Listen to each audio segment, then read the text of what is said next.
నారా లోకేష్ యువ మంత్రి ఏదైతే తన పాదయాత్రలో కామన్ మ్యాన్కి చెప్పాడో అవి అమలు చేస్తున్న విధానం మనకు కానొస్తూ ఉంది. ఈరోజు వాట్సాప్ గవర్నెన్స్ అని తీసుకొచ్చి కొన్ని సేవలను దానిలో తీసుకురావటం వల్ల సామాన్య కార్యకర్త ఇంట్లో చదువుకున్న పిల్లలు ఎవరు ఏదైతే ఆఫీసులు చుట్టూ తిరగకుండా వాళ్ళ ఇంట్లో ఉన్న ఫోన్తోని సేవలు చేసుకునే అవకాశాలు కల్పిస్తున్నాయి. సో ఉదాహరణకి ఒక తండ్రి ఊరు వెళ్ళాలి, బస్ టికెట్ చేసుకోవచ్చు, లేదా ఇంకొక ఆన్లైన్లో ఈరోజు అనేక సర్టిఫికేట్లు డౌన్లోడ్ చేసుకోవాల్సి వస్తుంది, దాని గురించి చేసుకోవచ్చు, కొన్ని సమాచారాలు తీసుకోవచ్చు. అంటే ఈరోజు భారతదేశంలో ఇచ్చిన విధంగా నారా లోకేష్ చేస్తాటం, నారా లోకేష్ యువ మంత్రి తీస్తాటం మా అందరికీ సామాన్య ప్రజలకు అందుబాటులో ఉండేది వస్తుంది.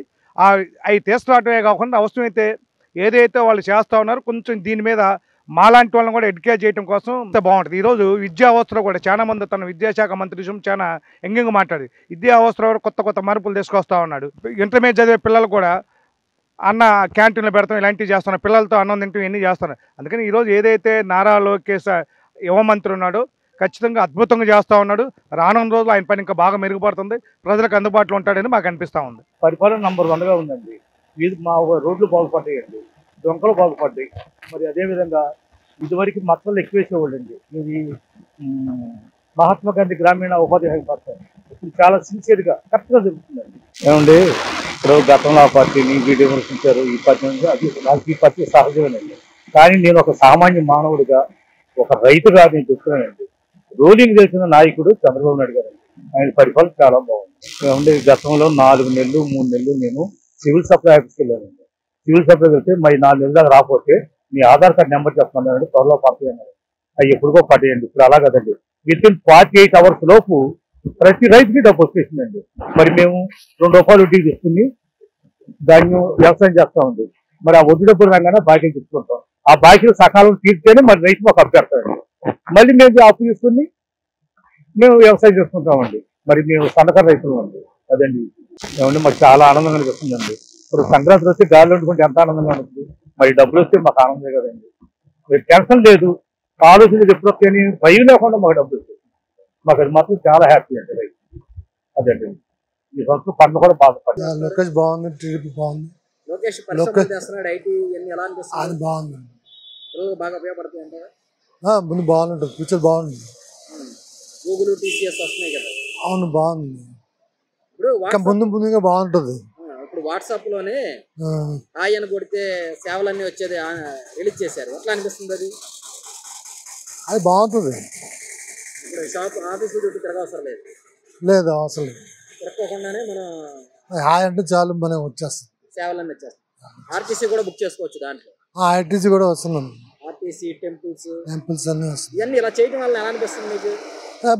బాగుంటుంది, ఫ్యూచర్ బాగుంటుంది. తర్వాత జనాలకి ఏం ఇబ్బంది ఉండదు, ఆఫీసులకి అవన్నీ ఎక్కడ తిరగకుండా అటు తిరగకుండా మేము ఎక్కడ పడితే అక్కడ పనులు అయిపోతుంటాయి, చేతిలోనే అందరి చేతిలో పని అయిపోతుంది. అందరి చేతిలో మొబైల్స్ ఉంటాయి కాబట్టి పరిపాలన వల్ల బాగానే ఉన్నది, అభివృద్ధి అవుతున్నది, పరిశ్రమలు అవి వస్తున్నాయి, పర్లేదు.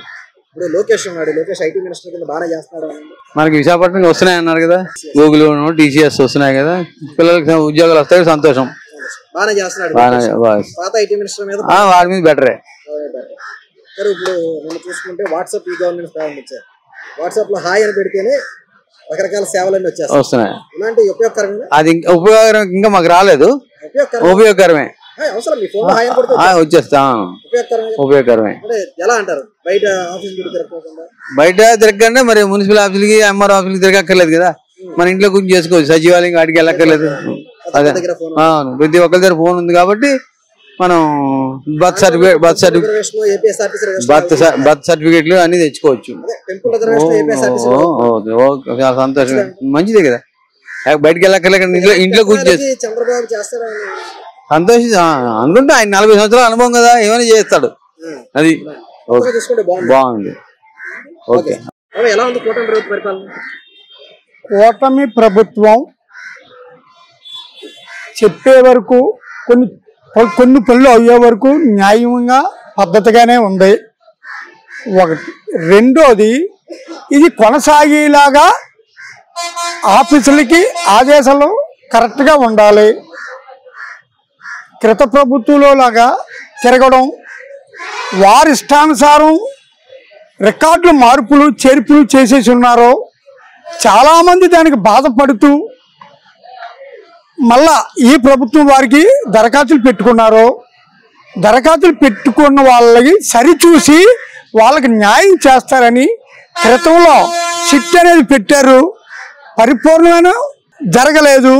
ఇప్పుడైనా దరఖాస్తు పెట్టుకున్న వాళ్ళకి న్యాయమైన పద్ధతుల్లో సరిచూసి అది నిజం అనిపించే సెంట్రల్ సర్వే ఆఫీస్ నుంచి తీసుకొచ్చిన వాళ్ళ రికార్డులు ఇప్పుడు ఈ రికార్డుకి సరిచూసి న్యాయం చేస్తారని కోరుతూ ఈ ప్రభుత్వం పెట్టిన పథకాలని హాయ్ అనే పెట్టారు. ప్రజల ముందుకే పరిపాలన పెట్టారు. అది తక్షణమే నెరవేరేలాగా చేస్తారని నేను ఇంటర్నేషనల్ హ్యూమన్ రైట్స్ నేను ఈ 3-4 జిల్లాలకి నేను కొత్త నెంబర్ అయి ఉన్నాను కాబట్టి నాది అప్లికేషన్ అనుకుంటారో రిక్వెస్ట్ అనుకుంటారో ప్రభుత్వం న్యాయసమ్మతమైన విధానంలో వెళ్తుంది.